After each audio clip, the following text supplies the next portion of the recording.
Welcome to CMC Indore. मैं साक्षी आप सभी का सीएमसी इंदौर सिविल सर्विसेज के ऑफिशियल यूट्यूब चैनल पर स्वागत करती हूं। हम यहां पर पढ़ रहे हैं फ्रेंड्स एमपीपीएससी प्री की यूनिट 10, जिसमें हम पढ़ रहे हैं प्रमुख संवैधानिक और सांविधिक संस्थाएं।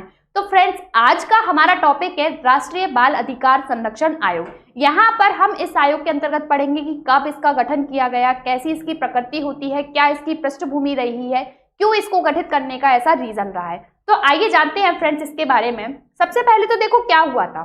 सबसे पहले अगर मैं बात करूं तो इसको आयोग को गठित क्यों किया गया, तो बच्चों को लेकर क्या हुआ, बच्चों को लेकर बहुत ज्यादा अपराध हो रहे थे। जैसे कि हमें क्या देखने को मिलता है, हमें फ्रेंड्स क्या देखने को मिलता है, भिक्षावृत्ति देखने को मिलती है। फ्रेंड्स क्या देखने को मिलती है, भिक्षावृत्ति हमें देखने को मिलती है।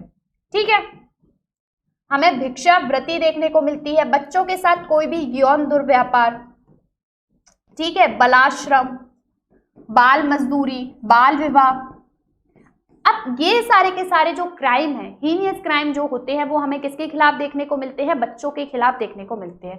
अब बच्चा इतना मासूम होता है तो वो तो क्या है, अपने लिए कोई आवाज उठा नहीं सकता। अब बच्चे के खिलाफ कुछ भी हो रहा है, बच्चा तो क्या है, डांट डपट के बोल दो चुप हो जा, तो वो चुप हो जाएगा। इस तरीके से होता है बच्चों का नेचर। तो भाई बच्चों के नेचर इस तरीके से होता है, तो उसके लिए क्या किया गया, संयुक्त राष्ट्र द्वारा, फ्रेंड्स किसके द्वारा, संयुक्त राष्ट्र द्वारा आवाज उठाई गई। संयुक्त राष्ट्र द्वारा इसके लिए आवाज उठाई गई। और संयुक्त राष्ट्र द्वारा क्या लागू किया गया, संयुक्त राष्ट्र द्वारा बाल अभिसमय लागू किया गया।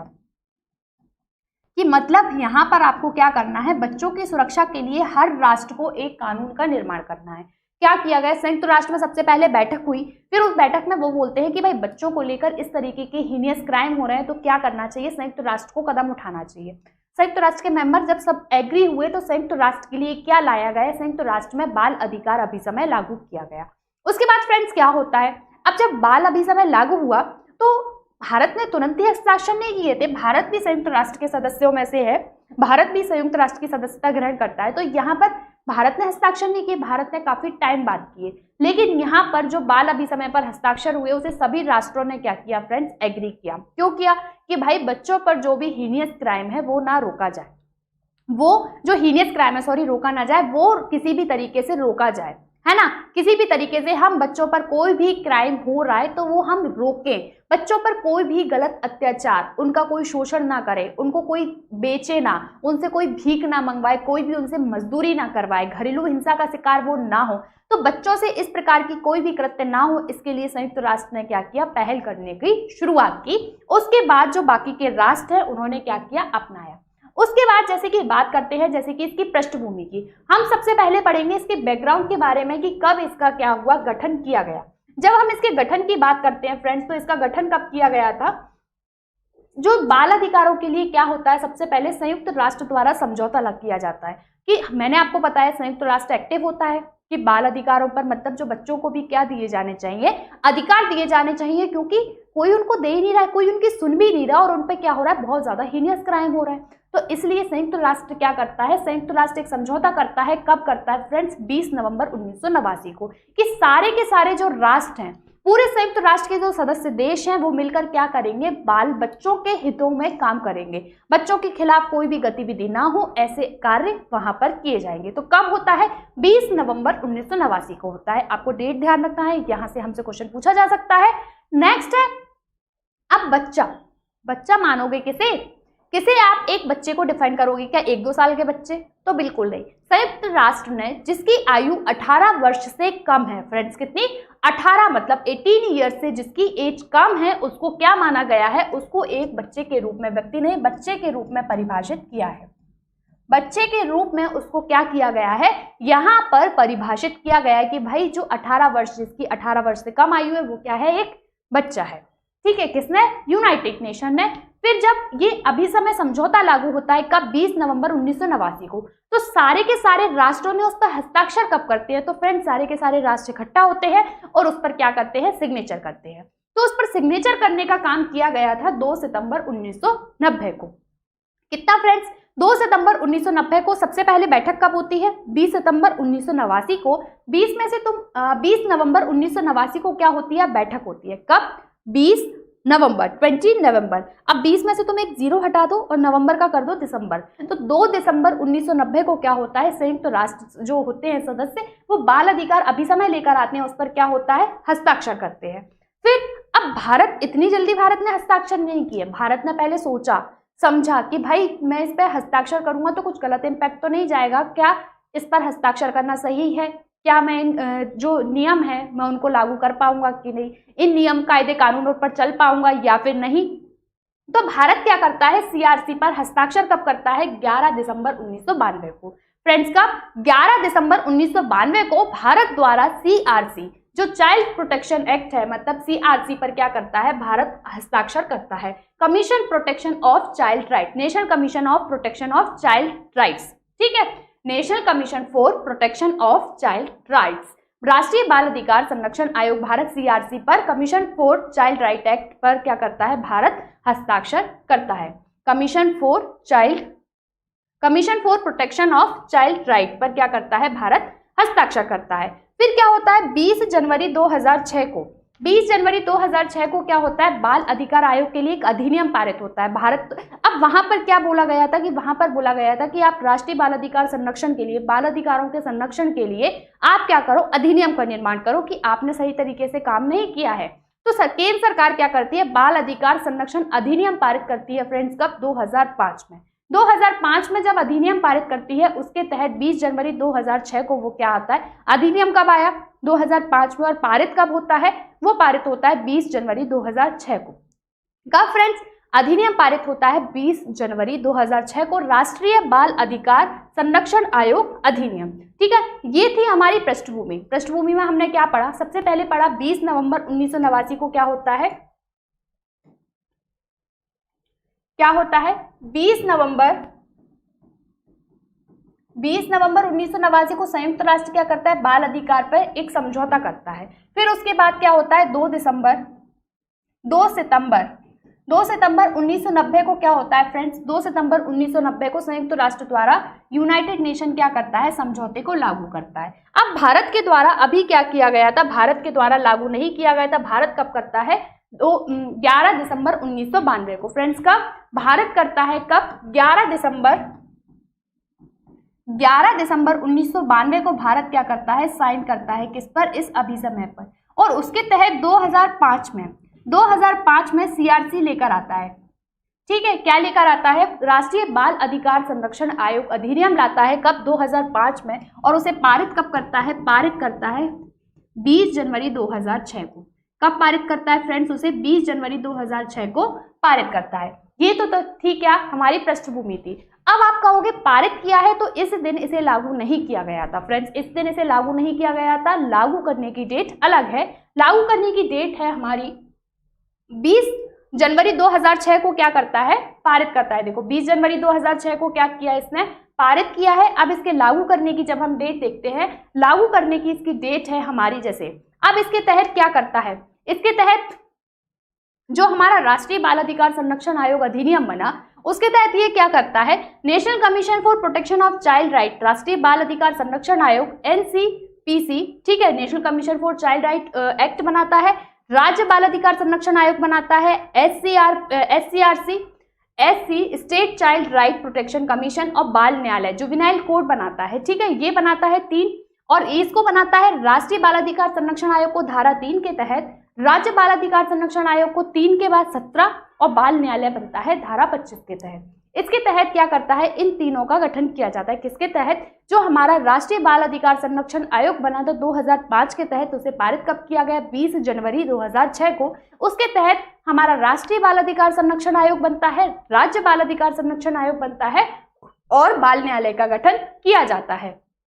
अब आप कहोगे इसकी आयोग की स्थापना कब हुई, यहाँ पर क्या बना, अधिनियम बना, कब, 20 जनवरी 2006 को अधिनियम पारित हुआ गया। उस अधिनियम के तहत आयोग की स्थापना कब की गई फ्रेंड्स, 5 मार्च 2007 को इसकी स्थापना की गई थी। फ्रेंड्स कब, 5 मार्च 2007 को इसकी स्थापना की बात करूं मैं, 2005 के अधिनियम के तहत 5 मार्च 2007 को क्या होता है, राष्ट्रीय बाल अधिकार संरक्षण आयोग की स्थापना होती है। अब इसकी स्थापना करता कौन है, तो इसकी स्थापना की जाती है केंद्र सरकार के द्वारा। ठीक है, केंद्र सरकार क्या करता है, सेंट्रल गवर्नमेंट हमारा इसकी स्थापना करता है। जब केंद्र सरकार स्थापना करेगा तो हटाने का अधिकार भी किसके पास है, केंद्र सरकार के पास। ये रिपोर्ट किसको देने जाएगा, याद रखना, ये रिपोर्ट किसको देने जाएगा, केंद्र सरकार को।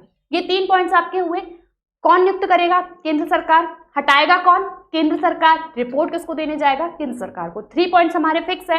उसके बाद अगर बात करें इनके कार्यकाल की कि इनका कार्यकाल कितना होता है, तो भाई इनका कार्यकाल अध्यक्ष का होता है 365। जो अध्यक्ष का कार्यकाल कितना होता है फ्रेंड्स, 365 होता है, 3 या 65 वर्ष। और उसके बाद सदस्य का कार्यकाल यहाँ पर ध्यान रखना, वो आपका कितना होगा, 3 या 60 वर्ष, जो भी पहले हो। फ्रेंड्स कितना, 3 या 60 वर्ष। अगर महिला में आ जाएगा तो दोनों का 365 है, लेकिन यहाँ पर सदस्य का कार्यकाल चेंज हो जाता है। बाल वाले में, बाल अधिकार संरक्षण आयोग वाले में क्या हो जाता है, सदस्य का कार्यकाल चेंज हो जाता है। चिक चिक कर बोल रही हूँ, पॉइंट को याद रख लेना, क्योंकि महिला वाले में अध्यक्ष और सदस्य का कार्यकाल 365 दोनों का सेम रहता है, लेकिन बाल अधिकार वाले में ऐसा नहीं होता। बाल अधिकार वाले में सदस्य का कार्यकाल कितना, 360। उसके बाद अगर अध्यक्ष की नियुक्ति कैसे की जाती है, तो नियुक्ति की जाती है केंद्र सरकार द्वारा चयन समिति की सिफारिश पर। चयन समिति रहती है, और चयन समिति में कितने सदस्य रहते हैं, यहाँ पर 3 सदस्यीय चयन समिति रहती है। कितने सदस्यीय, 3 सदस्यीय। यहाँ पर चयन समिति की सिफारिश पर क्या की जाती है, अध्यक्ष और सदस्यों की नियुक्ति की जाती है। और चयन समिति में होगा कौन, एक तो होगा अपना महिला बाल विकास मंत्री। कौन होगा, महिला एवं बाल विकास मंत्री, महिला और बाल विकास मंत्री होंगे। और 2 सदस्य किसके होंगे, केंद्र सरकार के द्वारा। तो ऐसे करके 3 सदस्यीय क्या की जाती है, यहाँ पर चयन समिति की नियुक्ति की जाती है। उसी के आधार पर जो इसके अध्यक्ष की नियुक्ति की जाती है, और सदस्य की नियुक्ति कौन कर देता है, सदस्य की नियुक्ति केंद्र सरकार के द्वारा कर दी जाती है। अब एक बात बताओ, अध्यक्ष कैसे नियुक्त किया जाएगा, अध्यक्ष नियुक्त किसे किया जाएगा, तो जाहिर सी बात है जिसको बाल अधिकारों के बारे में जानकारी होगी, जिसको बाल अधिकार कानून के बारे में जानकारी होगी, जो क्या करेगा, जो इस आयोग से रिलेटेड उसको जो जो काम आने चाहिए उन सभी पॉइंट्स के बारे में अगर उसे नॉलेज होगी फ्रेंड्स, तो उसे क्या किया जाएगा, इस आयोग का अध्यक्ष बनाया जाएगा। जैसे कि मान लो लेबर लॉ की उसे जानकारी नहीं है, बच्चों से कोई क्या करवा रहा है, बेगारी करवा रहा है, बाल मजदूरी करवा रहा है, और उसको पता ही नहीं है बाल मजदूरी में अगर कोई मजदूरी करवाता है कोई व्यक्ति, तो उस व्यक्ति के खिलाफ किस तरीके से शिकायत दर्ज की जाती है, कौन सी धारा उस पर लगेगी, क्या क्या प्रोसीजर रहता है, उसे पता ही नहीं है। तो अध्यक्ष का क्या काम, तो यहाँ पर अध्यक्ष का कोई काम नहीं रहेगा। इसलिए बाल आयोग के जो अध्यक्ष की नियुक्ति की जाती है, उसको उन सारे पॉइंट्स की क्या होनी चाहिए, पूरी की पूरी नॉलेज होनी चाहिए। इतना आपको याद हुआ। स्थापना अपनी 5 मार्च 2007 को किस अधिनियम के तहत, 2005 में अधिनियम आया था, राष्ट्रीय बाल अधिकार संरक्षण आयोग अधिनियम 2005 के तहत उसे कब पारित किया गया है फ्रेंड्स, 20 जनवरी 2006 को उस अधिनियम को पारित किया गया है।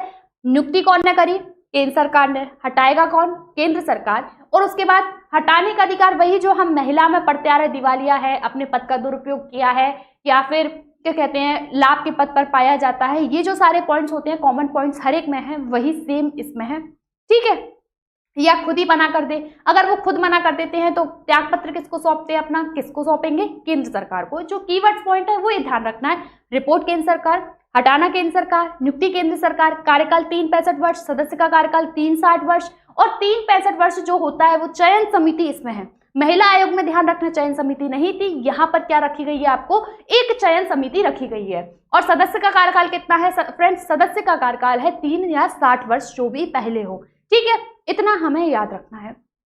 आइए इसके बारे में डिस्कशन करते हैं। देखो, स्थापना कब की जाती है, स्थापना की जाती है इसकी 5 मार्च 2007 को केंद्र सरकार के द्वारा, हम पढ़ चुके हैं। और आधार क्या है, वही इसका आधार है राष्ट्रीय बाल अधिकार संरक्षण आयोग अधिनियम 2005। ये क्या है, इसका आधार है।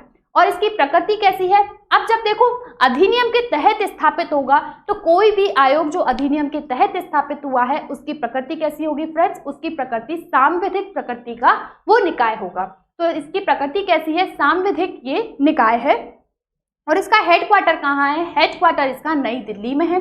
और इसको देखेगा कौन, जो नोडल मंत्रालय है, महिला का भी नोडल मंत्रालय था केंद्रीय महिला एवं बाल विकास मंत्रालय, और इसका भी नोडल मंत्रालय कौन है, केंद्रीय महिला एवं बाल विकास मंत्रालय।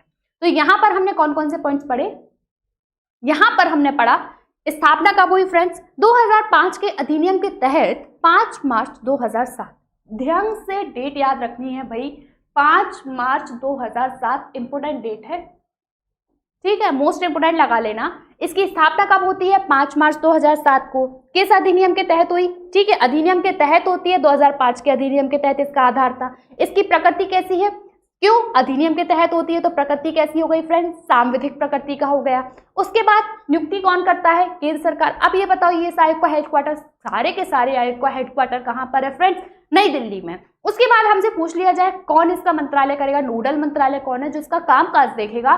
तो नोडल मंत्रालय कौन है इसका फ्रेंड्स? केंद्रीय महिला एवं बाल विकास मंत्रालय। क्योंकि जब अध्यक्ष की नियुक्ति की जाती है तो इस मंत्रालय का जो अध्यक्ष होता है, इस मंत्रालय का जो मंत्री होता है, केंद्रीय महिला एवं बाल विकास मंत्री, उसको क्या किया जाता है? चयन समिति का अध्यक्ष बनाया जाता है और 2 सदस्य केंद्र सरकार के द्वारा नियुक्त किए जाते हैं। इतना ध्यान रखना है। याद हुआ? उसके बाद हम आगे चलते हैं। तो आगे है हमारा, देखो वही, अब ये क्यों गठित किया गया था? तो फ्रेंड्स जब हमने पढ़ा था कि यूनाइटेड नेशन ने क्या किया है, यूनाइटेड नेशन ने जिनकी एज 18 वर्ष से कम है, कितनी? 18 वर्ष से कम आयु के सभी लोगों को क्या माना गया है? बच्चे माना गया है। ऐसा नहीं है कि आप 1-1, 2-2 साल के बच्चों को बच्चा बोलो, बाकी के बच्चे नहीं है। तो अगर किसी की एज 17 साल 11 महीने 29 दिन भी है, अगर 18 साल होने में वो 1 दिन की कमी रखता है तो यहाँ पर भी उसको क्या माना जाएगा? बच्चा माना जाएगा। किसके अंतर्गत आएगा? वो नाबालिग होगा, मतलब कि बच्चा होगा। जैसे कि आपने देखा होगा निर्भया केस हुआ था, निर्भया केस हुआ था, वहां पर एक व्यक्ति की जो उस कृत्य में शामिल था, उस एक व्यक्ति की क्या थी? आयु 18 साल से कम थी। तो उसको किसके तहत ट्रीट किया गया? उसको बाल न्यायालय भेजा गया, उसको बच्चे की तरह ट्रीट किया गया था, उसको व्यक्ति की तरह ट्रीट नहीं किया गया था, उसको एक बच्चे की तरह ट्रीट किया गया था। तो ध्यान रखना, यहाँ पर जिसकी आयु 18 साल से कम है, इस आयोग के तहत उसको क्या माना जाएगा? एक बच्चा माना जाएगा। ठीक है, इसमें टोटल अध्याय 7 है और कुल धारा कितनी है? 37। अब इसके अध्यक्ष और सदस्य और कौन से नंबर के सदस्य? हमारा हर एक आयोग से क्वेश्चन बनता है, तो भाई यहाँ पर भी हमसे पूछा जाएगा कि इसके प्रथम अध्यक्ष कौन थे। तो भाई इसके जो प्रथम अध्यक्ष थे वो थे शांता कुमार सिन्हा। कौन है फ्रेंड्स? शांता कुमार सिन्हा। और अगर मैं वर्तमान अध्यक्ष की बात करूं कि भाई प्रेजेंट में कौन है ये बता दो, तो प्रेजेंट में है इसके प्रियंक कानूनगो। कौन फ्रेंड्स? प्रियंक कानूनगो इसके प्रेजेंट में है। और पहले अध्यक्ष कौन थे इसके? शांता कुमार सिन्हा। और वर्तमान रिपोर्ट किसको देता है? हम पढ़ चुके हैं केंद्र सरकार नियुक्ति करती है, तो रिपोर्ट भी किसको दी जाएगी फ्रेंड्स? केंद्र सरकार को दी जाएगी। नेक्स्ट हम बात करते हैं, देखो अभी तक के आयोग के अध्यक्ष की बात करें तो शांता सिन्हा 3 साल रहे, देखो +3, ये भी 3 साल रहे शांता सिन्हा दोबारा से। तो मतलब यहां से एक पॉइंट निकल कर आया, क्या? पुनः नियुक्ति के पात्र हैं, पुनः नियुक्ति के पात्र हैं। ठीक है, ये पॉइंट आपके पास निकल कर आता है कि शांता सिन्हा क्या है? पुनः नियुक्ति के पात्र हैं। फिर उसके बाद बने थे कुशल सिंह, आफ्टर दैट स्तुति नारायण काकेत। और वर्तमान में जो है 2018 से अभी तक, तो मतलब इनका कार्यकाल भी क्या चल रहा है? रिपीट चल रहा है, दूसरी बार ये दोबारा अपॉइंट हुए हैं। तो प्रियंक कानूनगो वर्तमान में भी कौन है? प्रियंक कानूनगो। क्योंकि देखो अगर 3 साल हम ऐड कर दे तो इनको क्या 2021 में रिटायर हो जाना चाहिए था, लेकिन अभी नहीं हुए हैं। तो वर्तमान में भी कौन है? प्रियंक कानूनगो हमारे राष्ट्रीय बाल अधिकार संरक्षण आयोग के वर्तमान अध्यक्ष हैं। नेक्स्ट हम पढ़ चुके हैं इसकी संरचना कौन निर्धारित करता है। तो संरचना इसकी गठन जो करता है वो केंद्र सरकार के द्वारा किया जाता है। और इसमें क्या होता है? 1 अध्यक्ष होते हैं और सदस्य संख्या कितनी होती है? 6 सदस्य संख्या यहाँ पर होती है। ये आपको ध्यान रखना है। सदस्य संख्या कितनी होती है फ्रेंड्स? इसमें 6 इसकी सदस्य संख्या होती है। ठीक है, जब इसकी सदस्य संख्या 6 है, उसके बाद अगर बात करें शेप, ठीक है,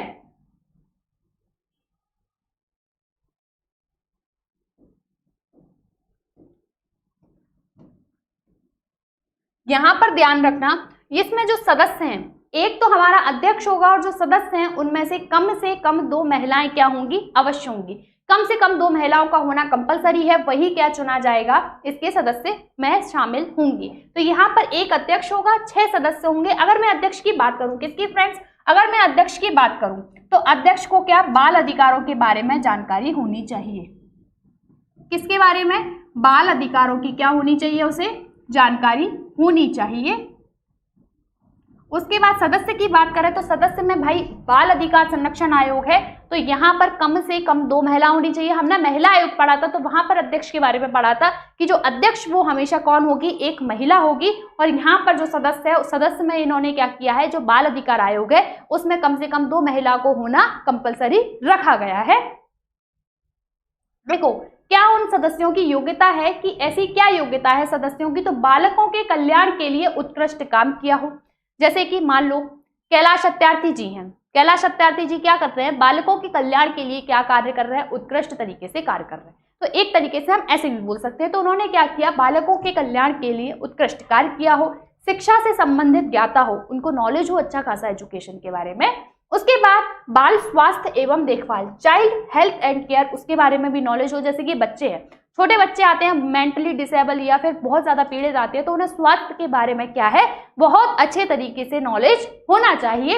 इसके बाद बाल मनोविज्ञान का ज्ञाता हो, चाइल्ड साइकोलॉजी उनको पता होनी चाहिए कि बच्चा क्या सोचता है, क्यों उसने क्या किया है। कोई जैसे कि बाल न्यायालय, बाल न्यायालय में कौन जाते हैं, जिन बच्चों ने बहुत ही हीनियस क्राइम किया है। ठीक है, बच्चों ने, जैसे कि मान लो छोटा बच्चा है 14-15 साल का, उसने किसी का मर्डर कर दिया हो, तो वो उसको कहाँ भेजा जाएगा, उसको बाल न्यायालय में भेजा जाएगा। तो यहाँ पर वहां पर उनको साइकोलॉजिस्ट होना चाहिए, किसको, साइकोलॉजी का नॉलेज होना चाहिए सदस्य और अध्यक्षों को, जिससे वो बच्चे के बारे में जान सके कि इसने बच्चे होते हुए भी ऐसा काम किया क्यों, है ना।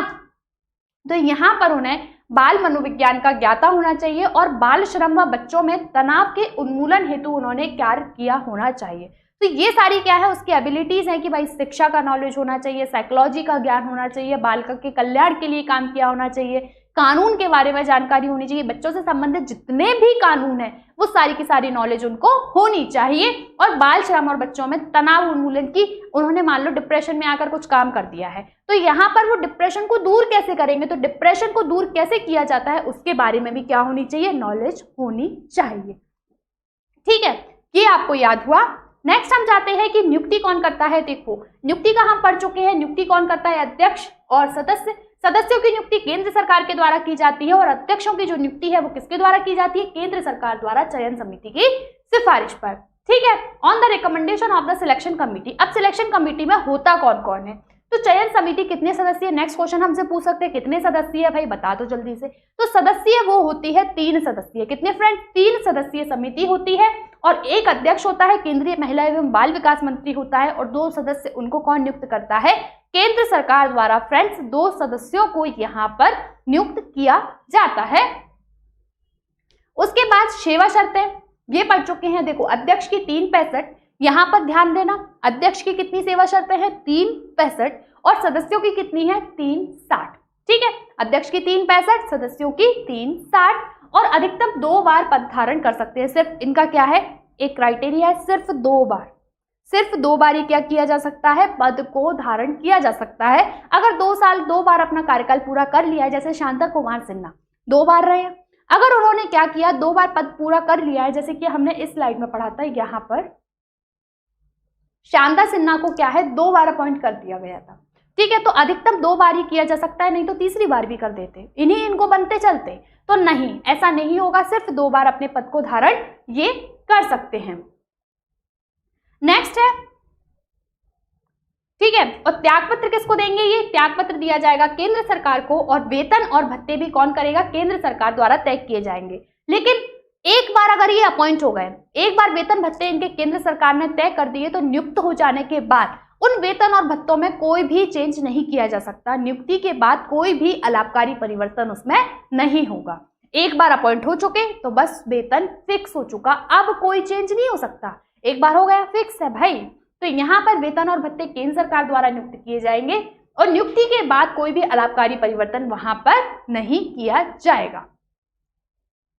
नेक्स्ट है, अब पद से हटाया कैसे जाएगा, तो जो हर एक आयोग में होता है वही यहाँ पर है। अध्यक्ष और सदस्यों को अगर कोई कदाचार उन्होंने किया है, या फिर वो दिवालिया घोषित हो गए हो, या उन्होंने अपने पद का दुरुपयोग किया है, या कार्य ही नहीं कर पा रहे ढंग से, मान लो बच्चों के अधिकारों को लेकर काम करना है, काम ही नहीं करते, बैठे रहते हैं, तो उनको पद से क्या हुआ, हटाया जाएगा। लेकिन एक पॉइंट यहाँ पर ध्यान रखना, इनकी जो बैठक होती है उनमें से अगर ये लगातार 3 अधिवेशन में अनुपस्थित है, कितने अधिवेशन, 3 अधिवेशन में ये अनुपस्थित है, तो इनको अपने पद से हटा दिया जाएगा।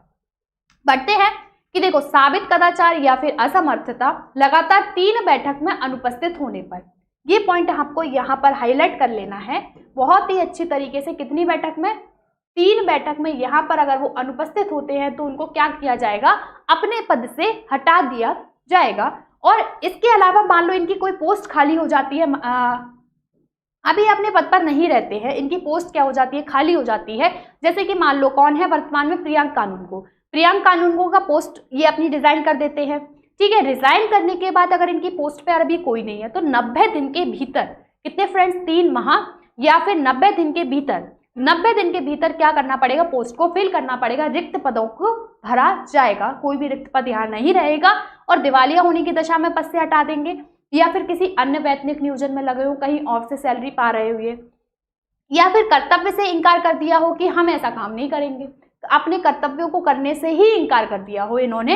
इसके अलावा अपराध के लिए कोई दोषित सिद्ध हो चुके हो, या इनको कोई जैसे अपराध इन्होंने किया है, कोई हीनियस क्राइम, उसके लिए दोष सिद्ध हो चुके हो और सजा इनको दी जाने वाली है। और पद का दुरुपयोग या पद पर बने रहना लोकहित के लिए हानिकारक है। मतलब अगर ये अपने पद पर बने रहेंगे तो इनके पद पर बना रहना क्या हो जाएगा? लोकहित के लिए हानिकारक है, तो इनको अब अपने पद पर नहीं रहने दिया जाएगा। यही पॉइंट सारे आयोग में है। सिर्फ इसमें अलग क्या था? इसमें अलग ये है कि 3 बैठक में ये अनुपस्थित होते हैं तो पद से हटा देंगे, और अगर इनकी पोस्ट खाली है तो 90 दिन के भीतर क्या किया जाएगा? इनकी पोस्ट को फिल किया जाएगा। नेक्स्ट है, ये प्रतिवेदन किसको देंगे? तो भाई प्रतिवेदन केंद्र सरकार को देंगे। केंद्र सरकार उसको संसद में रखवाएगी और संबंधित राज्य सरकार किस में रखवाएगी? राज्य विधानमंडल में प्रतिवेदन को रखवाने का कार्य करेगी। उसके बाद आयोग के क्या काम होते हैं? तो सबसे पहले हम फटाफट से क्विक रिवीजन करते हैं अपना। देखो इसका गठन कब किया गया था? चलो फटाफट से इसका रिवीजन करते हैं। हमने पढ़ा था इसका गठन किया कब गया था। जब गठन की बात करते हैं, देखो गठन कब किया गया, गठन का पॉइंट आएगा तो 5 मार्च 2007 को। कौन से अधिनियम के तहत? 2005 के अधिनियम के तहत। लागू कब हुआ था वो अधिनियम? 20 जनवरी 2006 को वो अधिनियम लागू हुआ था। ये वाला पॉइंट था फ्रेंड्स। उसके बाद कौन करता है? गठन करता कौन है? तो किसके द्वारा नियुक्ति की जाती है? केंद्र सरकार के द्वारा। गठन केंद्र सरकार, हटाएगी कौन? केंद्र सरकार, ठीक है। रिपोर्ट किसको देंगे? ये केंद्र सरकार को देंगे। इनके नियम कौन बनाएगी? केंद्र सरकार बनाएगी। और कोई अगर इनके बीच में पद एक बार ये नियुक्त हो जाते हैं तो इनके पद में कोई भी चेंज नहीं किया जा सकता, कोई भी अलाभकारी परिवर्तन नहीं किया जा सकता। इसके अलावा इसमें कुल संरचना क्या होती है? इसकी संरचना की मैं बात करूं तो क्या होता है? एक अध्यक्ष होता है और कितने सदस्य होते हैं? एक अध्यक्ष होता है फ्रेंड्स और 6 यहां पर सदस्य होते हैं, ठीक है।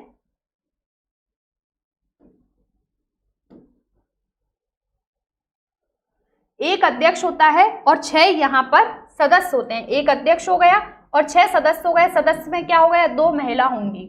सदस्य में क्या है? 2 महिला होंगी। और अध्यक्ष की नियुक्ति किसके सिफारिश पर की जाती है? चयन समिति। चयन समिति में कौन होता है फ्रेंड्स? चयन समिति में होता है एक महिला और बाल विकास मंत्री। महिला प्लस बाल विकास मंत्री। महिला व बाल विकास मंत्री कौन होते हैं? इसके अध्यक्ष होते हैं चयन समिति के। और 2 सदस्य केंद्र सरकार के द्वारा नियुक्त। सदस्य किसके द्वारा? केंद्र सरकार के द्वारा नियुक्त यहाँ पर किए जाएंगे। और पहले अध्यक्ष कौन थे? हमारे फर्स्ट अध्यक्ष थे शांता सिन्हा, ठीक है। फर्स्ट अध्यक्ष थे हमारे शांता सिन्हा। और वर्तमान में कौन है? हमारे प्रियंक कानूनगो। वर्तमान में कौन है फ्रेंड्स? प्रियंक कानूनगो। और 2 बार रह सकते हैं पद पर। कितनी बार? पद पर ये 2 बार रह सकते हैं। कितनी बार फ्रेंड्स? 2 बार रह सकते हैं और पुनः नियुक्ति के पात्र होते हैं।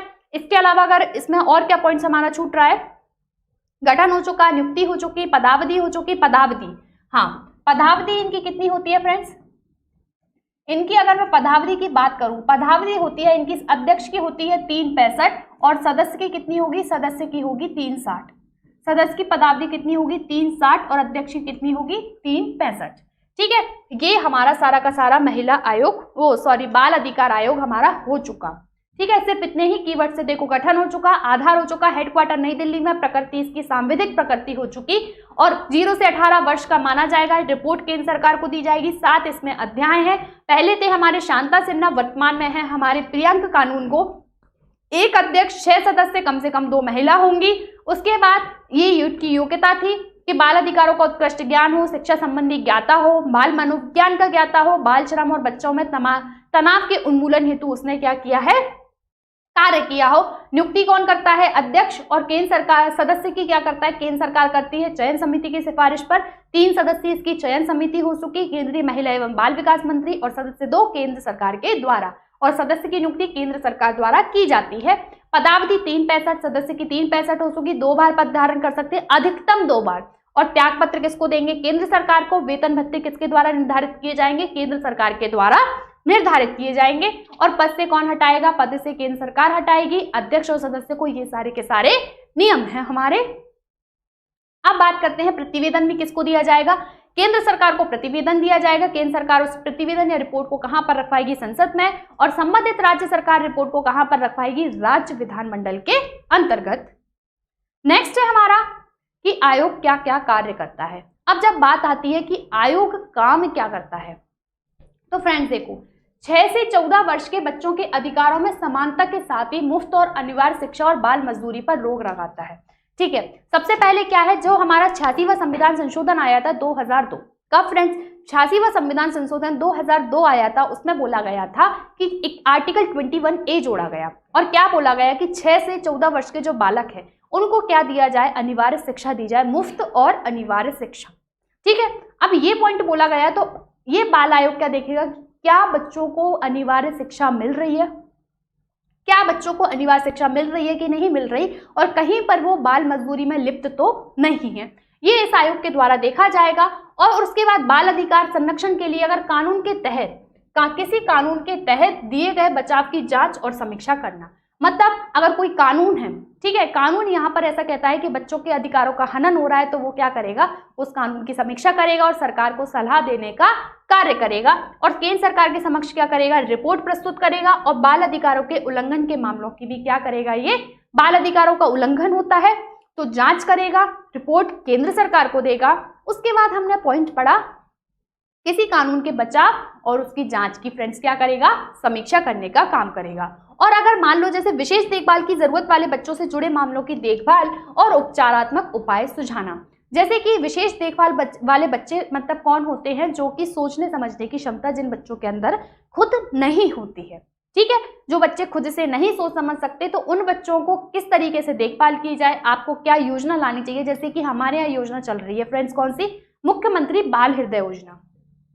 कौन सी योजना चल रही है, मुख्यमंत्री बाल हृदय योजना चल रही है, मुख्यमंत्री बाल हृदय योजना, बाल हृदय श्रवण योजना, इस तरीके से कर लो, बाल हृदय उपचार योजना और बाल श्रवण उपचार योजना। ठीक है, तो इस योजना के तहत क्या कर रहा है, जब विशेष देखभाल वाले बच्चे हैं, श्रवण जिनको सुनाई नहीं दे रहा, ठीक है, सुनाई नहीं दे रहा, तो इन बच्चों को, ये विशेष देखभाल वाले बच्चे हैं, तो इन बच्चों के लिए क्या किया जाएगा, ये विशेष अधिकार और विशेष कानून लेकर आएंगे और उपाय सुझाएंगे कि आप इस तरीके की योजना बनाओ या इस तरीके का कोई कार्य करो कि जो बच्चों को क्या करे, हेल्प करे।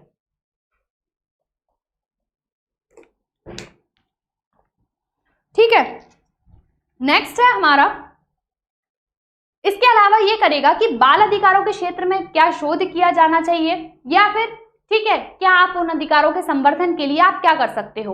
और यहाँ ध्यान रखना, ये सांविधिक निकाय है, तो जो सांविधिक निकाय है इसको सिविल न्यायालय की शक्तियां प्राप्त है, दंड देने का अधिकार इसके पास नहीं है, बाकी सारी शक्तियां इसके प्राप्त है। तो कौन सी शक्तियां हैं, इसको सिविल न्यायालय की शक्तियां प्राप्त हैं। और इसके अलावा ये क्या कर सकता है, किसी भी व्यक्ति ने, मान लो किसी भी व्यक्ति ने क्या किया, बच्चे के साथ उसने खोल लिया कि आजा छोटू घर पे काम करने आजा, है ना, छोटू से भाई घर पे काम करा लिया। अब छोटू से घर पे काम कराया है तो मतलब क्या करा लिया, तुमने बाल मजदूरी करा ली। किसी ने जाके उसकी कंप्लेंट कर दी कि ये बंदा छोटू से काम करा रहा है। जब छोटू से काम करा लिया उसने, ठीक है, तो क्या हुआ, उसके खिलाफ कंप्लेंट हो जाती है। तो कंप्लेंट की ये देखता है कि भाई सही तरीके से प्रक्रिया चल रही है कि नहीं चल रही, कहीं पर छोटू से काम तो नहीं कराया जा रहा, कहीं पर बाल मजदूरी तो नहीं हो रही है। तो संबंधित व्यक्ति से क्या कर सकता है, दस्तावेज की खोज के लिए भी कह सकता है, और उसके अलावा शपथ पत्रों पर साक्ष्य प्रस्तुत करने के लिए भी ये कह सकता है। इसके अलावा किसी अदालत या कार्यालय में सार्वजनिक अभिलेख की मांग कर सकता है कि भाई बताओ तुमने क्या काम किया है बच्चों के लिए, क्या सही तरीके से किसी बच्चे के खिलाफ कोई गतिविधि हुई तो नहीं है, तो सार्वजनिक अभिलेख की मांग कर सकता है और गवाह या दस्तावेज के परीक्षण के लिए भी ये क्या कर सकता है, उससे कह सकता है। ठीक है, ये तो थे सारे क्या बाल अधिकार आयोग जो है उसके हमारे सारे के सारे कार्य और उसकी शक्तियां। और उसके बाद अन्य तथ्य की अगर हम बात करें तो यहाँ पर हो चुका सिविल न्यायालय की उसको शक्ति प्राप्त है। और जो सचिव होता है आयोग में क्या होता है, एक अध्यक्ष, 6 सदस्य और एक सचिव होता है। जो सचिव होता है उसको क्या है, सरकार के संयुक्त या अतिरिक्त सचिव स्तर का व्यक्ति किसको बनाया जाता है, सरकार के संयुक्त सचिव या अतिरिक्त सचिव स्तर का जो व्यक्ति होगा उसको क्या बनाया जाएगा, सरकार का इसका राष्ट्रीय बाल अधिकार संरक्षण आयोग का सचिव बनाया जाएगा। और इसको आयोग को अनुदान कहाँ से प्राप्त होता है, तो अनुदान होता है केंद्र सरकार से प्राप्त। और इसके अलावा आयोग किसी ऐसे मामले की जांच नहीं कर सकता जो बाल अधिकारों के अन्य वैधानिक आयोगों के समक्ष लंबित हो। तो यहाँ पर ध्यान देने पॉइंट है कि आयोग हर जगह बाल अधिकार अगर आ रहा है तो आयोग हर जगह जांच नहीं कर सकता। अगर मान लो वो किसी और उसमें आता है, किसी और वैधानिक आयोग के अंतर्गत वो मामला आ रहा है, तो भाई पहले वो देखेगा, उसके बाद अगर लगता है कि ये मामला बाल अधिकार आयोग को शिफ्ट किया जाना चाहिए तो फिर ये क्या करेगा, उस मामले को बाल अधिकार आयोग देखने का कार्य करेगा। नेक्स्ट है, अगले कीवर्ड्स की बात करें तो शांता सिन्हा जो हमारे पहले बाल अधिकार आयोग के अध्यक्ष थे, उनको सामुदायिक नेतृत्व के लिए रेमन मैग्सेसे पुरस्कार फिलीपींस सरकार द्वारा प्रदान किया गया और कब मिला था, 2003 में मिला था। ठीक है, ये याद रखना कि रेमन मैग्सेसे पुरस्कार से सम्मानित बाल अधिकार संरक्षण आयोग के अध्यक्ष कौन रहे हैं, ये आपसे क्वेश्चन पूछ सकते हैं। तो आंसर क्या आएगा, रेमन मैग्सेसे। इसके अलावा बचपन बचाओ एनजीओ किसका एनजीओ है, तो वो कैलाश सत्यार्थी का है। और उनका संबंध कहाँ से है, उनका संबंध विदिशा जिले से है। और 2014 का कैलाश सत्यार्थी की बात करें तो 2014 का इन्हें शांति का नोबेल प्राइज भी मिला था। और किसके साथ मिला था, मलाला यूसुफजई के साथ मिलकर मिला था। और इन्होंने क्या किया है, सरकार का महिला एवं बाल विकास मंत्रालय का एक पोर्टल है खोया और पाया पोर्टल, खोया और पाया पोर्टल जो गुम हुए बच्चों से संबंधित है उसको कैलाश सत्यार्थी जी के साथ मिलकर बनाया गया है। गुम हुए बच्चों से रिलेटेड क्या है, ये पोर्टल है। ठीक है, किससे, गुम हुए बच्चों से संबंधित ये पोर्टल है। कौन सा, खोया और पाया पोर्टल केंद्रीय महिला एवं बाल विकास मंत्री, केंद्रीय महिला एवं बाल विकास मंत्रालय और किसके द्वारा, कैलाश सत्यार्थी जी के द्वारा। तो कीवर्ड्स क्या पढ़े हमने कि शांता सिन्हा को क्या मिला है, रेमन मैग्सेसे अवार्ड मिला है फिलीपीन सरकार द्वारा सन 2003 में। उसके बाद हमने क्या पढ़ा, उसके बाद हमने पढ़ा कि बचपन बचाओ एनजीओ आंदोलन किसके द्वारा, कैलाश सत्यार्थी के द्वारा। और इसके अलावा खोया और पाया पोर्टल भी किसके द्वारा, कैलाश सत्यार्थी जी और महिला एवं बाल विकास मंत्री के द्वारा, मंत्रालय। अगर हम बात करें कि बच्चों को, हमने जैसे पढ़ा था कि बच्चों को संवैधानिक अधिकार कौन से दिए गए हैं और वैधानिक अधिकार कौन से दिए गए हैं। यहाँ पर अगर हम दोनों अधिकारों को बराबर बराबर डिस्कस करें कि वैधानिक अधिकार बच्चों के कौन से हैं, तो सबसे पहले मैं बात करूंगी 86वां संविधान संशोधन आया था फ्रेंड्स का। 86वां संविधान संशोधन आया था सन 2002 में। कब, 2002 में। उसके तहत बच्चों को क्या दिया गया है, उसके तहत बच्चों को अनिवार्य शिक्षा का अधिकार आर्टिकल 21A जोड़ा गया और बच्चों को शिक्षा का अधिकार दिया गया। ठीक है, उसके बाद बात करते हैं आर्टिकल 24 की। जो आर्टिकल 24, आर्टिकल 23 और 24 क्या है, संरक्षण का अधिकार कहता है कि 14 वर्ष से कम आयु के बच्चों से बलात् श्रम कराना प्रतिषेध है। अब यहाँ पर बलात् श्रम का मतलब समझो, बाल श्रम या बलात् श्रम का मतलब होता है जबरदस्ती मजदूरी कराना। बाल श्रम बच्चों से क्या करा रहे हो, तुम किसी भी प्रकार का कार्य करा रहे हो। अब घर में तुम कहो पानी का ग्लास उठवा लिया बच्चों से तो बाल श्रम करवा लिया क्या, नहीं। यहाँ पर किसी दुकान में या फिर किसी फैक्ट्री में आपने क्या करा रहे हो, बच्चों से काम करा रहे हो, तो किसके अंतर्गत आएगा फ्रेंड्स, वो बाल श्रम के अंतर्गत आएगा। तो यहाँ पर क्या है, 14 वर्ष से कम आयु के बच्चों से बाल श्रम कराना क्या है, निषेध है। आर्टिकल 39E क्या कहता है कि राज्य बच्चों का विकास सुनिश्चित करेगा। 39E के तहत क्या किया जाएगा, राज्य बच्चों का विकास करने का काम करेगा, डेवलपमेंट करने का काम करेगा। और इसके अलावा जो हमारे DPSP हैं, फंडामेंटल राइट हो चुके DPSP हैं, DPSP में क्या दिया गया है, 0 से 6 वर्ष के बच्चों का विकास भी सुनिश्चित किया जाएगा। और हमारे मौलिक कर्तव्यों में बोला गया है आर्टिकल 51A में कि माता पिता बच्चों को 6 से 14 वर्ष के बच्चों को अनिवार्य रूप से शिक्षित करने का कार्य करना उनका कर्तव्य है। तो देखो हमने कौन कौन से आर्टिकल पढ़े, हमने पढ़े आर्टिकल 21, कौन सा फ्रेंड्स, आर्टिकल 21, आर्टिकल 21A, जिसमें हमें क्या दिया गया, 6 से 14 वर्ष के बच्चों को क्या किया गया, अनिवार्य शिक्षा किसके तहत, 86वां कॉन्स्टिट्यूशन अमेंडमेंट 2002 के तहत। ठीक है, उसके बाद हमने पढ़ा आर्टिकल 24, बच्चों से क्या नहीं कराया जाएगा, बाल श्रम निषेध है। बाल श्रम क्या है, बच्चों से निषेध है। ये हमारे क्या थे, मौलिक अधिकार। ये किस में आएंगे, फंडामेंटल राइट्स में आएंगे। अगर मैं फंडामेंटल ड्यूटी की बात करूं, मौलिक कर्तव्यों की बात करूं, तो 51K जो था उसमें क्या किया गया था, जो 0 से 6 वर्ष के बालक हैं उनको माता पिता क्या करेंगे, अनिवार्य रूप से शिक्षित करेंगे। देखो ये रहा था 51A में माता पिता 6 से 14 वर्ष के बच्चों को क्या करेंगे, माता पिता 6 से 14 वर्ष के बच्चों को, कितने फ्रेंड्स, 6 से 14 वर्ष के बच्चों को यहाँ पर क्या करेंगे, 6 से 14 वर्ष के बच्चों को अनिवार्य रूप से शिक्षित करेंगे। ये उनका क्या है, कर्तव्य है। 51A कि माता पिता 6 से 14 वर्ष के बच्चों को क्या करेंगे, अनिवार्य रूप से शिक्षित करने का काम करेंगे। ये हमारा फंडामेंटल राइट था, ये हमारी फंडामेंटल ड्यूटी है। और इसके अलावा अगर मैं बात करूं डीपीएसपी की अगर मैं आपसे बात करूं तो डीपीएसपी में क्या दिया गया था, डीपीएसपी में आर्टिकल 40 की है ना, और उसके अलावा आर्टिकल 39E ये आपको क्या है, यहाँ पर आर्टिकल दिए गए हैं। आर्टिकल 39E बच्चों का विकास सुनिश्चित होगा, और आर्टिकल 24, आर्टिकल 45 सॉरी वहां पर आर्टिकल कौन सा आएगा, यहाँ पर आर्टिकल 45 आएगा। जो हमारा आर्टिकल 40 है उसमें तो क्या है, ग्राम पंचायत के गठन की बात की गई है। 40 में तो क्या है, 40 में ग्राम पंचायत के गठन की बात की गई है, और 45 में 0 से 6 वर्ष के बालक की, 0 से 6 वर्ष। जो आपने आंगनवाड़ी स्थापित होती देखी है, आंगनवाड़ी आप अपनी जगह हर जगह देखते होंगे, तो आंगनवाड़ी किसके तहत स्थापित हो रही है, आंगनवाड़ी हो रही है हमारे आर्टिकल 45 के तहत, जिसमें राज्य सरकार को बोला गया है कि आप क्या करो, आप यहाँ पर 0 से 6 वर्ष के बालकों को विकसित करने का काम करो। तो 0 से 6 वर्ष के बालकों की सुरक्षा का काम किसके तहत कर रहे हैं, ये लोग आंगनवाड़ी के माध्यम से कर रहे हैं।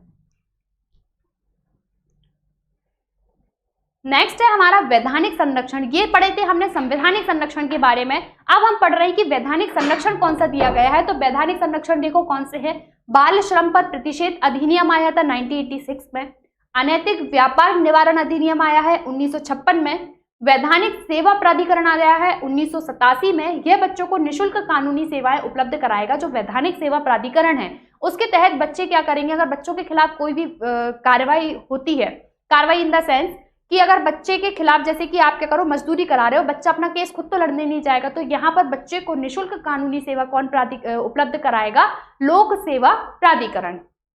इसके अलावा बाल संरक्षण आयोग अधिनियम 2005 में आया है, शिक्षा का अधिकार अधिनियम 2009 में, राइट टू एजुकेशन, यहाँ पर प्रत्येक बच्चे को क्या है, जो प्राइमरी एजुकेशन है वो आपको क्या है, देनी ही पड़ेगी। Primary education, right to education, प्रत्येक बच्चे को क्या है, शिक्षा का अधिकार है। 6 से 14 वर्ष के बालकों को अनिवार्य रूप से शिक्षा यहाँ पर दिया गया है। किशोर न्याय आया था सन 2000 में, किशोर न्याय संरक्षण अधिनियम सन 2000 में, और किशोर न्याय देखरेख, बच्चों की देखरेख में संशोधन हुआ है 2016 में।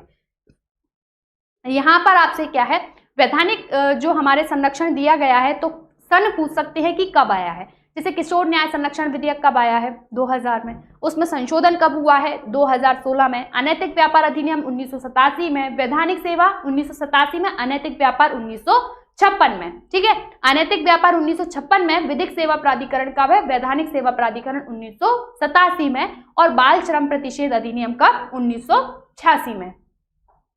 इसके अलावा एक और एक्ट है हमारा पॉस्को एक्ट सन 2012 में।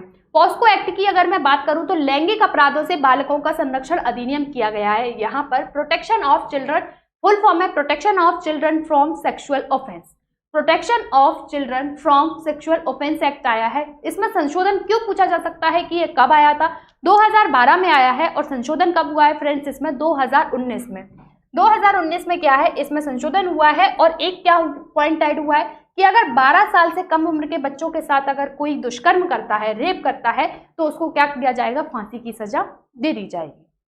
यहाँ पर पॉस्को एक्ट के तहत ये वाली बात कही गई है कि अगर 12 साल से कम उम्र के बच्चों के साथ अगर दुष्कर्म पाया जाता है, दुष्कर्म होता है, तो फांसी की सजा दी जाएगी, कोई और आपको सजा का प्रावधान नहीं होगा। नेक्स्ट है हमारा अब बात करते हैं राज्य बाल अधिकार संरक्षण आयोग के बारे में। किसके बारे में फ्रेंड्स? जो मध्य प्रदेश राज्य बाल अधिकार संरक्षण आयोग है, अगर इसकी बात करें तो देखो वहां पर हर एक किसी का गठन कौन कर रहा है? केंद्र सरकार। तो राज्य वाले में कौन करेगी? राज्य सरकार। केंद्र सरकार रिपोर्ट किसको जा रही है? केंद्र सरकार। तो यहाँ रिपोर्ट किसके पास जाएगी? राज्य सरकार के पास। पदावधि वहां कितनी थी? 365। तो यहाँ पर भी कितनी है अध्यक्ष की? 365। सदस्य की कितनी थी? 360। तो यहाँ पर भी सदस्य की कितनी होगी? 360 वर्ष। आइए देखते हैं। देखो गठन क्या करेगा? वही राज्य सरकार। आधार क्या होगा? बाल अधिकार संरक्षण आयोग अधिनियम 2005 और उसकी धारा 17। वहां पर धारा 3 थी, यहाँ पर धारा 17 है। और संरचना वही संरचना है, एक अध्यक्ष होगा और 6 सदस्य होंगे, जिसमें सदस्यों में कम से कम क्या होंगी? 2 महिलाएं होना अनिवार्य है। और नियुक्ति किसके द्वारा की जाएगी? राज्य सरकार के द्वारा की जाएगी।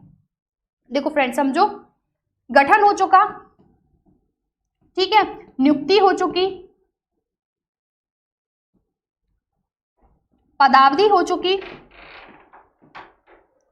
ठीक है, ये सारे के सारे पॉइंट्स हो चुके। सेम के सेम वहां पर जहां पर केंद्र सरकार थी, यहां पर क्या हो जाएगी? राज्य सरकार हो जाएगी। बाकी की सारा का सारा यहां पर एज इट इज है। नेक्स्ट है देखो नियुक्ति, यहां पर अध्यक्ष की नियुक्ति कौन करेगा? राज्य सरकार करेगा 3 सदस्यीय चयन समिति की सिफारिश पर। तो 3 सदस्यीय जो चयन समिति है उसमें राज्य महिला और बाल विकास मंत्री होगा और 2 अन्य सदस्य क्या होंगे? राज्य सरकार द्वारा नियुक्त किए जाएंगे। वहां पर क्या था? केंद्रीय महिला एवं बाल विकास मंत्री था, यहाँ पर राज्य महिला एवं बाल विकास मंत्री है। और इसमें सदस्य क्या थे? केंद्र सरकार द्वारा नियुक्त थे। यहाँ पर सदस्य क्या है? राज्य सरकार द्वारा नियुक्त है। और सदस्य यहाँ पर 2 सदस्य क्या होंगी? कम से कम महिला होना अनिवार्य है। और एक क्या होगा? सचिव होगा। एक यहाँ पर क्या होगा? सचिव नियुक्त किया जाएगा। नेक्स्ट है कार्यकाल। तो वहां पर केंद्र सरकार वाले में कार्यकाल 365 था, यहाँ पर भी अध्यक्ष का कार्यकाल 365 है और सदस्य का कार्यकाल कितना था? 360 था। 3 या 60 वर्ष जो भी पहले हो। यहाँ पर भी सदस्य का कार्यकाल कितना है फ्रेंड्स? 3 या 60 वर्ष जो भी पहले हो। और अधिकतम क्या है? 2 बार पद धारण कर सकते हैं। वेतन और सेवा शर्तें राज्य सरकार निर्धारित करेगा। कर्मचारी राज्य सरकार उपलब्ध कराएगा। रिपोर्ट किसको देंगे? राज्य सरकार को, क्योंकि हर चीज यहाँ पर कौन कर रहा है? राज्य सरकार करने का काम कर रही है। और सचिव क्या है? सचिव को राज्य सरकार के सचिव स्तर का अधिकारी यहाँ पर होगा। पद त्याग किसको करेंगे? तो सेम ऐसे जैसे वहां पर पद त्याग किसको कर रहे हैं? केंद्र सरकार को। तो यहाँ पर भी पद त्याग किसको करेंगे?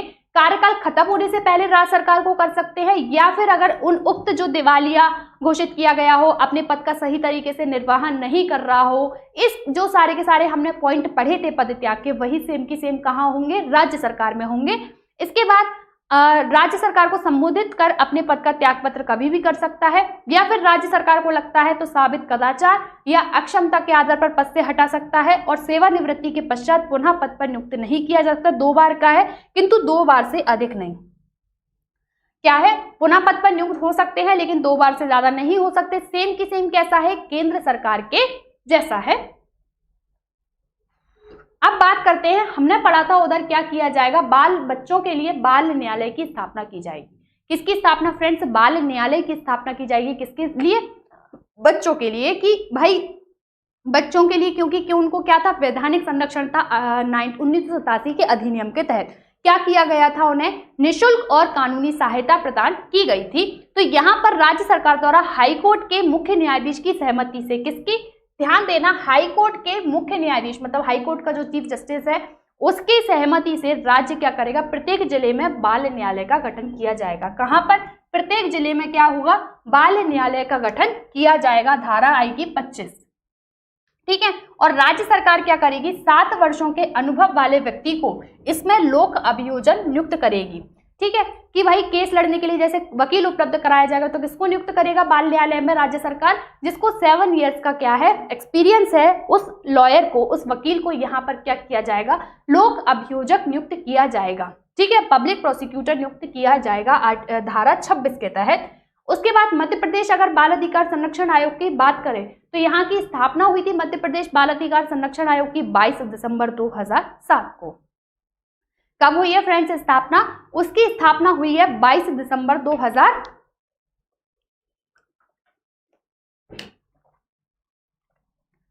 उसकी स्थापना हुई है 22 दिसंबर 2007 को। अब बात मध्य प्रदेश की होगी तो मध्य प्रदेश वाले आयोग का हेडक्वार्टर कहां पर होगा? केंद्र सरकार का नई दिल्ली, तो मध्य प्रदेश का कहां पर? भोपाल। मध्य प्रदेश आयोग के हेडक्वार्टर कहां पर होगा? मध्य प्रदेश बाल अधिकार संरक्षण आयोग का जो मुख्यालय होगा वो नई दिल्ली में होगा। स्थापना कब हुई है? 22 दिसंबर 2007 को। और अधिनियम कौन सा था? बाल अधिकार संरक्षण आयोग अधिनियम धारा 17 के तहत, वही जो अधिनियम 2005 वाला, उसके तहत 22 दिसंबर 2007 को मध्य प्रदेश बाल अधिकार संरक्षण आयोग यानी कि Madhya Pradesh child right protection commission की स्टैब्लिशमेंट होती है। इसमें भी एक अध्यक्ष, 6 सदस्य और एक सचिव की नियुक्ति की जाएगी। वर्तमान में कौन है? वर्तमान प्रमुख हैं इसके दविंदर मोरे। कौन है फ्रेंड्स? दविंदर मोरे इसके वर्तमान में प्रमुख हैं।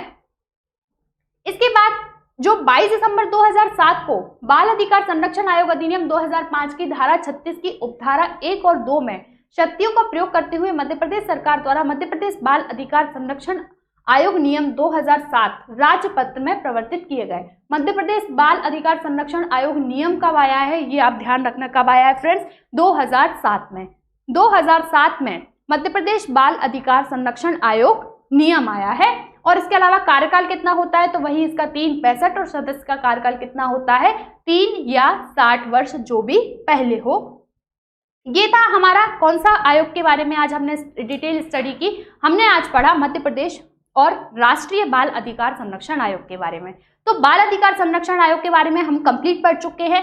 अब नेक्स्ट वीडियो में हम पढ़ेंगे इसके सारे के सारे एमसीक्यूज। जो हमारी क्लास में थोड़ा बहुत छूट जाता है वो हमारा सारा का सारा एमसीक्यूज में कवर हो जाता है। और उसके अलावा हम एक बार और यहाँ पर हम रिवीजन कर चुके हैं, एक बार और हम जो उसके साथ क्या करते हैं, एमसीक्यूज के साथ पूरा का पूरा कमीशन रिवीजन कर लेते हैं। तो 2 से 3 बार हमारा कमीशन रिवीजन हो रहा है, उसके एमसीक्यूज भी लग रहे हैं। तो आप क्या करो, 7 से 10 नंबर अपने फिक्स कर लो, है ना यहाँ पर। तो अगर आपको इस क्लास की पूरी पीडीएफ चाहिए तो आपको क्या करना है, हमारा जो टेलीग्राम चैनल है सीएमसी इंदौर सिविल सर्विसेज का टेलीग्राम चैनल आपको ज्वाइन करना है। और वीडियो को अगर आप न्यू हैं, अगर आपने चैनल को सब्सक्राइब नहीं किया है तो फटाफट से जाकर चैनल को सब्सक्राइब करो और वीडियो को लाइक और शेयर करना तो बिल्कुल मत भूलना। Thank you so much.